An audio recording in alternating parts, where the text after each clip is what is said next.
What is going on, ladies and gentlemen? Welcome back to my channel. I know it's been a while since I've had a face-to-face video with you guys, but welcome to my official 2023 Christmas going on to 2024 Apple Watch buying guide. So I know that as an average tech consumer, it might be a little confusing trying to decipher which Apple Watch is right for you. I mean, you do have a good bit of options. You have the Apple Watch SE, you have the new Series 9, and then of course there's the coveted and premium Apple Watch Ultra 2.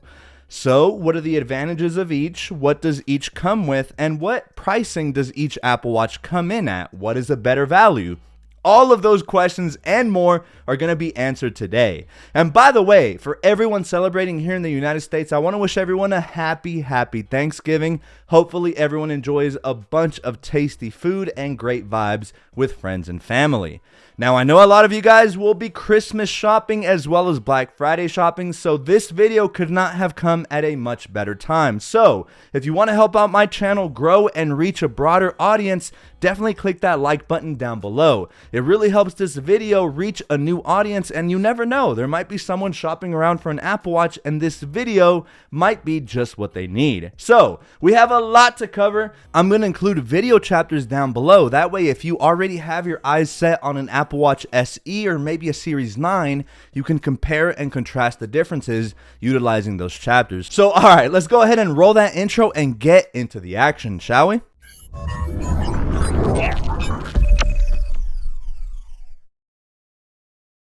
Alrighty everyone, so an Apple Watch is the perfect companion for your iPhone. Whether it's for you or a relative, or maybe you're gifting it to a niece or nephew, whoever receives that Apple Watch is going to have a blast. Initially, what a lot of people thought was that the Apple Watch was kind of useless, seeing as it was basically more or less a notification machine. But nowadays, the Apple Watch has evolved, and now it has so many features that are actually useful to your day-to-day. And on top of that, the band selection, as you guys can probably see behind me, is immaculate. So I feel like I have the correct credentials to be able to recommend different Apple Watches. Mind you, I've upgraded all of my Apple Watches ever since the Apple Watch Series 2. We're at the Series 9 now. So to start us off, first, we have what is considered the budget-friendly Apple Watch model, and that is the Apple Watch SE. Now, what you have to remember is that the Apple Watch SE comes in two different sizes, right? So you're going to have the smaller 40mm casing size and the larger 44mm casing size. Now, don't be misled and think that the 40mm is the female version and the 44mm is the male version. Realistically, buy whatever watch is beneficial for you, right? So on its surface, it doesn't sound like it's a big difference, but on the wrist, you will begin to see that those 4mm actually do make quite of a difference. So first, you want to ask yourself whether you consider yourself big-wristed or not. After that, you can decide on which sizing you want. So the Apple Watch SE has a starting price of $249.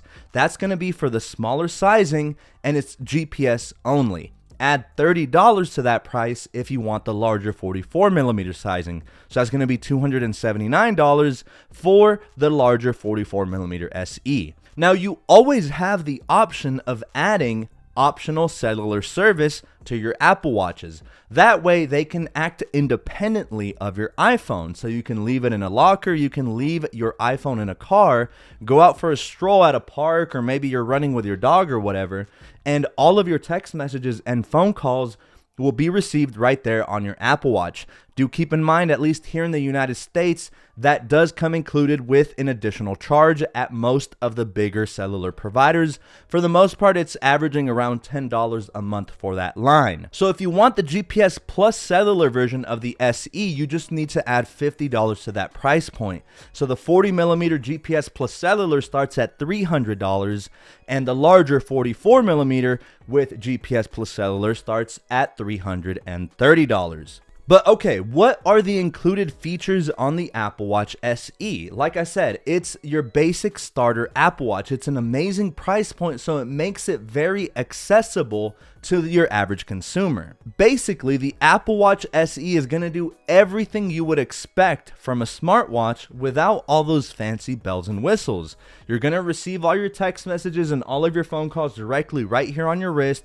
You can track your activities and your calories burned. You can also send text messages right through your Apple Watch. You can literally type it out, or you can speak it using dictation and send out messages that way. And that's where the Apple Watch SE excels. It's literally just the functionality portion of a smartwatch that mostly everyone wants and needs anyway. By that, I mean that everything that happens on your iPhone will be transmitted over here to your Apple Watch.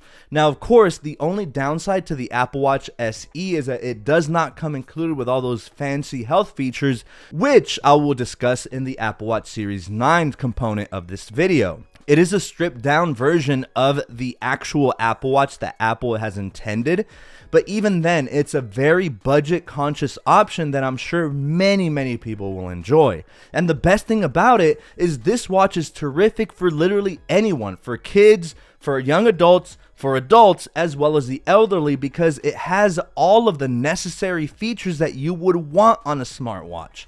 For example, on the Apple Watch SE, you have fall detection. This feature literally is a lifesaver. That way, if you unintentionally take a fall, let's just say that maybe you took a hard fall and are unresponsive, the Apple Watch SE has a certain feature where it will dial SOS services on your behalf should you become unresponsive. And that literally could be the difference between life and death, as morbid as it sounds. You also have crash detection on the Apple Watch SE and emergency SOS. Again, at $300, if it's your first ever introduction to the Apple Watch, I'd say this is definitively the Apple Watch to get. It has everything that you'd ever want. You can stream your music straight off of your Bluetooth headphones from your Apple Watch. You can respond to text messages. Whether you have the GPS or the one with cellular, just make sure that it's paired correctly to your iPhone, and then you can reply that way. Of course, if you do get the cellular option, you can ditch the iPhone, leave it in your room, just toss it somewhere, and just know, rest assured, all of your phone calls and your text messages will arrive right here to your wrist. But now, let's discuss the Apple Watch Series 9, which not only includes everything you come to love from the Apple Watch, but adds all of those fancy bells and whistles, as well as a few different design changes, which we'll discuss here momentarily. Alright, now moving on to the Apple Watch Series 9. The Series 9 is a more refined and advanced version of the SE, and it's what Apple intended for what the Apple Watch would eventually become. Here you have a lot of different new features that really are game-changing if you value your health at all. There's many things with the Apple Watch Series 9, not only design-wise, that make it just a lot more attractive, but in terms of a feature set, there's a lot more going on here. So first off, we gotta cover pricing. So you could pick up an Apple Watch Series 9 currently from Apple for $400. That's gonna get you an aluminum variant at 41 millimeters, right? And that's gonna be the GPS only model.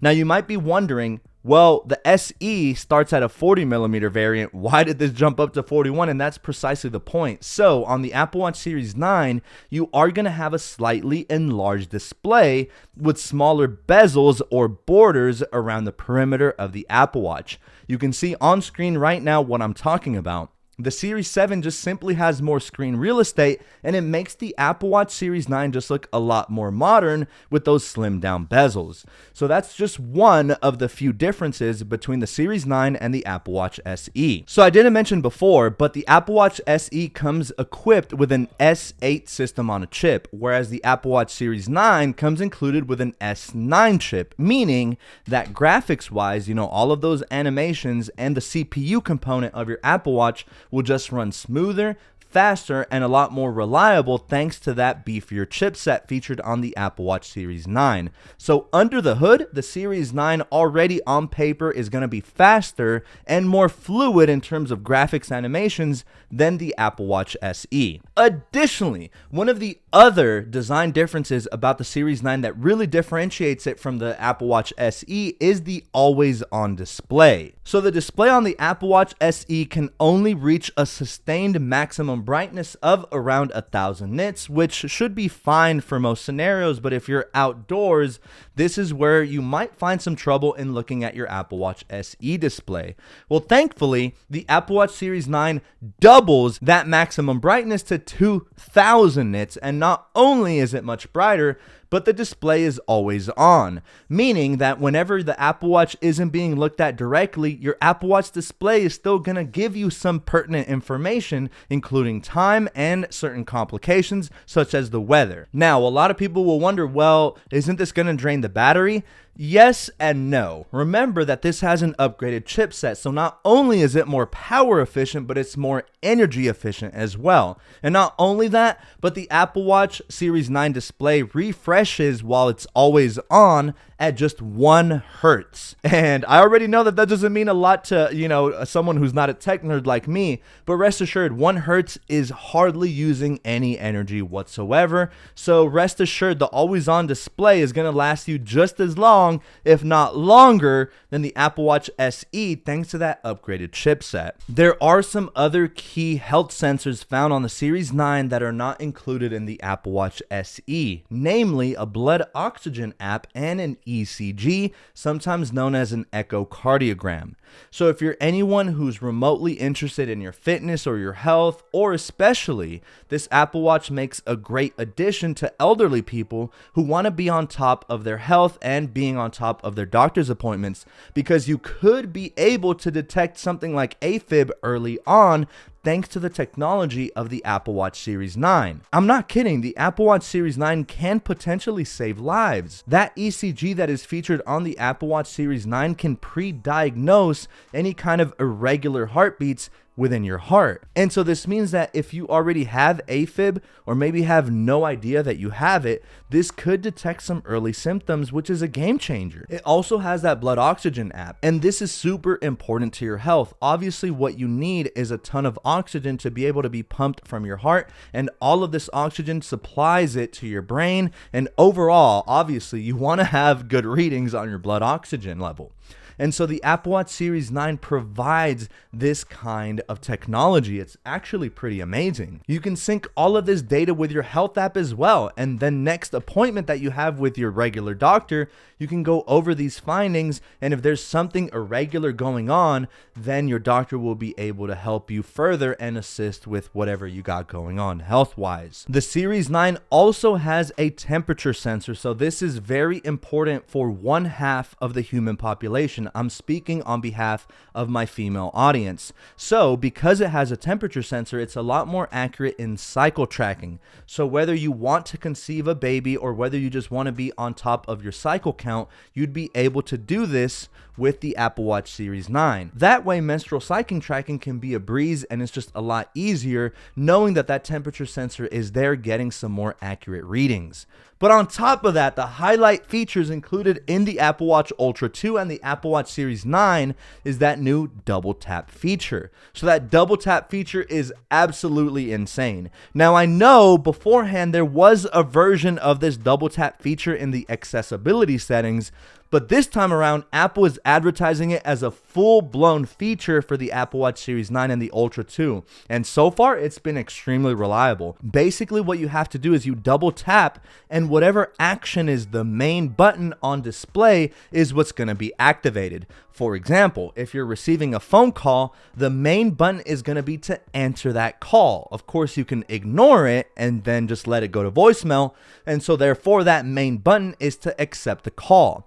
Well, with the Apple Watch Series 9 and the Apple Watch Ultra 2 only, you'll be able to just double tap with your index finger and thumb and be able to accept that call. If you have Bluetooth headphones, this makes everything way easier and so hands-free. And then, of course, once you want to end the call. Because you're in the call already, the new main button changes to the end call feature. So whenever you're ready to hang up, you just double tap your index finger and thumb together again, and that ends the call. It's super useful, and I cannot wait to highlight this feature in my dedicated Apple Watch Series 9 review, which is set to drop very soon. Both the Apple Watch SE and the Apple Watch Series 9 are rated at having an 18-hour battery life.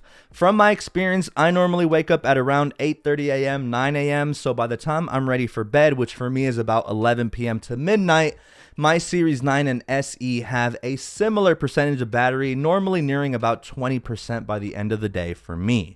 So while this is a bummer, I do wish that the battery was much better on the Series 9. It's actually kind of similar to the SE. However, you can activate low power mode on the Series 9 and squeeze out additional battery. Apple claims you can squeeze out up to 36 hours of battery using that low power feature. So that is a battery edge or perk on the Series 9 that is not featured on the Apple Watch SE. So if battery matters to you, that's something to keep in mind. Oh yeah, and then one obvious difference that I forgot to mention is that the Apple Watch Series 9 is also available in different casing materials. So you're not just limited to aluminum. You can also pick up the Apple Watch Series 9 in a stainless steel variant, and you can pick that up in gold stainless steel, graphite stainless steel, and then your regular silver stainless steel. Now, of course, this is going to increase the price quite drastically at a starting price of $699, so $700 for the smaller 41mm variant. But the advantage with the stainless steel variants is that you cannot pick up a stainless steel variant in the GPS only model. So any stainless steel variant that you pick up on the Series 9 will come equipped with GPS plus cellular. That way you can activate a dedicated line on your Apple Watch so it can act independently of your iPhone depending on your cellular provider. I get asked this a lot, but both the Apple Watch SE and the Apple Watch Series 9 are water resistant and swim proof. Lots of people don't believe it, but I always shower with my Apple Watch on and it's always fine. The Apple Watch SE and the Series 9 are good for a depth of 50 meters for 1 hour. So if you're in your community pool, rest assured you can dunk in there with your Apple Watch SE or Series 9 and you'll be just fine. Nothing is going to happen to your Apple Watch. Okay, and so now finally moving on to the Mac Daddy Apple Watch. We're talking about the Apple Watch Ultra 2. When it debuted last year, I'm not going to lie, I'm not going to be a hypocrite. I thought it was hideous. It has grown on me over the years. It's fine now. But initially, it may be a little off-putting for you, especially if you have tiny wrists, because this watch is massive. So many people at my job, I do work at AT&T now, ask me what is the difference between the Series 9 and the Ultra 2? Is there something the Series 9 can't do that the Ultra can do? And the answer is, well, really not really. When it comes down to it, the differences between the Ultra 2 and the Apple Watch Series 9 simply comes down to the design. So obviously the Apple Watch Ultra 2 is marketed as this very rugged Apple Watch, specifically tailored for those daring to go on many big adventures such as rock climbing, some deep dive swimming, or maybe you're just someone who likes to hike a lot, right? So this is who this Apple Watch is marketed for. It comes with a massive 49mm display and only comes in one option. You have the 49mm silver titanium variant, and that's all you get. There's no option to go just GPS on this, just like the Series 9, so you're stuck with GPS plus cellular, and the Apple Watch Ultra is going to come in at a staggering $799, so almost $1,000 if you factor in taxes, or at least it's kind of close to $1,000. However, I will say the Apple Watch Ultra 2 is a big recommend for me. Of course it would, right? I mean, I am the band god after all, or so I've been called. So literally what comes down to it is a few design tweaks, a much larger battery, and of course the added comfort of having a much larger display. Sometimes I feel like my Apple Watch Ultra on my hand is like having an old iPhone 4 right on my wrist. Or did I say hand before I meant wrist? Anyway, the Apple Watch Ultra display is pretty big. Now there is a noticeable border around, which if I were to speculate at some point, probably the Apple Watch Ultra 3 is when Apple's going to highlight closing in those borders, and they might end up making it like a 51mm variant with the Ultra 3, Ultra 4. I don't know, right? But the border is there, and that's something that you need to keep in mind. So the display isn't actually as big as one would initially think, especially when comparing the home screen from the Series 9 to the Ultra 2. Initially, you'd think that the Ultra 2 would be way bigger and include more screen real estate, but it really doesn't add all that much. What I will say though is that the battery life on the Apple Watch Ultra 2 is tremendous, and that's one of the biggest advantages of it. Literally, I can slap it on my wrist for 3 full days, and by the end of that third night, I'm nearing 5%, 4%, 6%. So when I say that the battery life on this thing is immaculate, it really is. And I would consider myself a pretty heavy user in terms of using my Apple Watch. I receive calls on it all the time. I stream music to my Bluetooth headphones all the time while I'm at the gym, and still it lasts me 3 days easily. Sometimes, if I'm very conservative with my screen usage on the Apple Watch Ultra 2, I might can squeeze out that 4th full day, but it is rare. Other than that, you do also have the big design difference of having the action button right on the Apple Watch Ultra 2 that differentiates itself from the SE and the Apple Watch Series 9. So this action button is very similar to the brand new action button found on the new iPhone 15 Pro line, and you can customize it to whatever you want. Currently, I have it set to start a weightlifting workout, so it's super easy for me to arrive to the gym, be done with my quick warm-up on the treadmill, a light little jog. You got to start the blood flowing, right? Or at least that's how I do it. Let me know if you save cardio for the end of your workout. But anyway, soon as I'm on the weight floor, and right before I pick up my first dumbbell, all I have to do is click that orange action button on the left-hand side, and it's programmed to start my workout automatically. So literally all it takes is one press and it's going. So in that sense, for me, that is such a useful feature. It may not be for everyone, and the Apple Watch Ultra, like I said, is definitely not for everyone. It comes in that one singular size in the 49mm variant, and some people have expressed concern that it would be really cool to have a smaller version of the Apple Watch Ultra 2, but at the time being, you have one singular choice. Really, the only thing that changes is your choice in bands. So you have the new Alpine loops, you have the new Trail loops, and then you have the new Ocean bands. If you want to figure out which one is for you, definitely check out my band reviews on the brand new Ultra 2 bands, but for that, you'll have to click the card at the top right or check the video description as well. But is there anything else that differentiates the Ultra 2 from the Apple Watch Series 9? And I'm glad that you asked, because there is just one other feature that I think is noteworthy, and that is that, of course, the Apple Watch Ultra 2 is more rugged and more so made for those that tackle a lot of different kind of physical activities, and one of those physical activities includes a lot of water sports. So, as I mentioned before, the Series 9 and SE are rated good for 50 meters for 1 hour submerged. The Apple Watch Ultra 2 doubles that to up to 100 meters while fully submerged. So that is a huge advantage already. The Apple Watch Ultra 2 does also have an edge in terms of its GPS with a precision dual frequency GPS. So that way, hopefully it doesn't happen to anyone watching, but in the unfortunate event that you're stranded somewhere, you can emit an emergency SOS siren that emits directly from your Apple Watch Ultra 2, and then that way, thanks to that dual precision GPS, hopefully someone out there, whether it's emergency SOS via a helicopter or maybe it's a search squad, they will be able to better locate you thanks to this added technology. And so really, all in all, the Apple Watch Ultra 2 not only does it have the biggest display, but it also has the brightest display, reaching a maximum sustained brightness of 3,000 nits. So with each different version of the Apple Watch that is currently available, it goes up by 1,000 nits. Check it out. The Apple Watch SE, maximum brightness of 1,000 nits. The Series 9 can go up to double that to 2,000, but the Apple Watch Ultra 2 bests even that, reaching a maximum sustained brightness while outdoors at 3,000 nits. And of course, this is crucial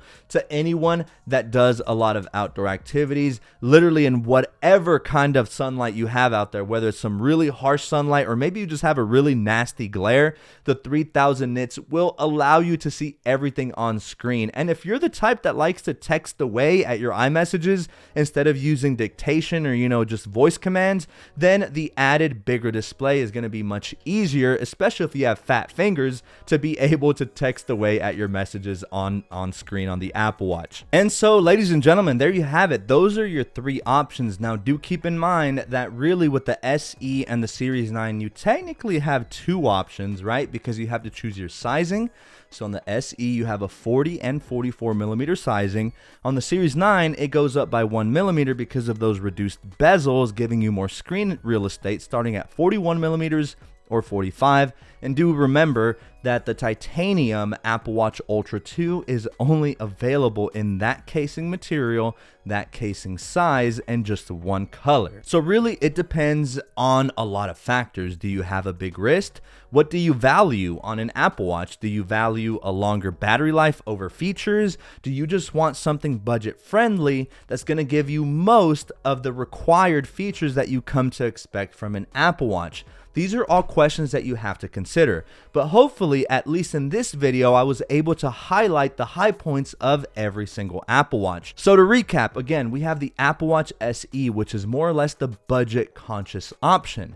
This is going to have the smallest displays of the rest of the Apple Watches. It's going to have an inferior chipset, but that's not to mean it's any slouch. It's still extremely speedy in 2023. And if, by the way, if anyone watching is offered a Series 3, definitely don't buy it in 2023. The SE just makes a lot more sense, and it's a great value. Yeah, it doesn't have the ECG. Yes, the display may be smaller and not as bright, but really it gets everything done that you come to expect from an Apple Watch. You can record your workouts from it. You can respond to text messages on there. You can answer phone calls. It really is the best of both worlds. It's budget friendly, and you have all the features that you'd ever want on an Apple Watch. The only reason you'd want to upgrade to Series 9 is if you value a slightly larger display, a brighter display, a speedier Apple Watch that's going to be able to future-proof you for more years to come. Graphics are a little bit more fluid and just more natural. And then, of course, you have all those added health features, as well as the new software features like the double tap. And by the way, I forgot to mention, I'm so glad I remember this right now. And that is that the Apple Watch Series 9 and the Apple Watch Ultra 2 come embedded with a new chip that actually allows you to not only ping your iPhone like before, but now it acts more or less like an AirPod, where your Apple Watch Series 9 or your Apple Watch Ultra 2 will give you step-by-step directions to be able to find your iPhone. Now, the only downside is that this feature only works if you have an iPhone 15 and either the Ultra 2 or the Apple Watch Series 9. I'm expecting all of this to be opened up, hopefully, to newer generations in the years to come. But it does also have that feature as well as the double tap. And then, of course, lastly, the Apple Watch Ultra 2 is the amalgam of what Apple has envisioned for the Apple Watch. It's a rugged watch with a really industrial design, great battery life, the largest display on an Apple Watch, the brightest display reaching a maximum brightness of 3000 nits, and then you also have that action button. So there's a lot going on here, guys. Hopefully you guys found this video useful. I at least hope that if this video helped in the tiniest amount to allow you to make a more informed decision, do not forget to drop a like on this video on your way out. If you need further specific questions, or maybe you might need some recommendations, do not forget my socials are open for anyone needing additional advice. They're on screen right now, so if you have further questions, maybe on casing material, maybe on your model, maybe you're stuck between the Apple Watch Series 9 or the Apple Watch SE and you're just unsure as to which to get, definitely send me a DM or tweet at me. That's probably going to be the fastest way to reach me. So guys, like I mentioned at the beginning, hopefully everyone has their stomachs filled with some delicious food for everyone celebrating Thanksgiving here in the United States. I do also live stream every Wednesday and Sunday night. This is going to be Eastern time, so normally I start streaming at around 9 p.m. Again, this is Eastern, so if you have the time, definitely drop by here and there. I'd really appreciate it. And with that, guys, don't forget to stay hydrated this holiday season. I know that it's not as hot for many of us as it was this past summer. Here in the Southeast, man, it was starting to get really, really hot. Regardless, make sure to drink your water. Hope everyone enjoys time with their friends and loved ones. And with that being said, I'm clocking out for now, but I cannot wait to catch you all in my next video.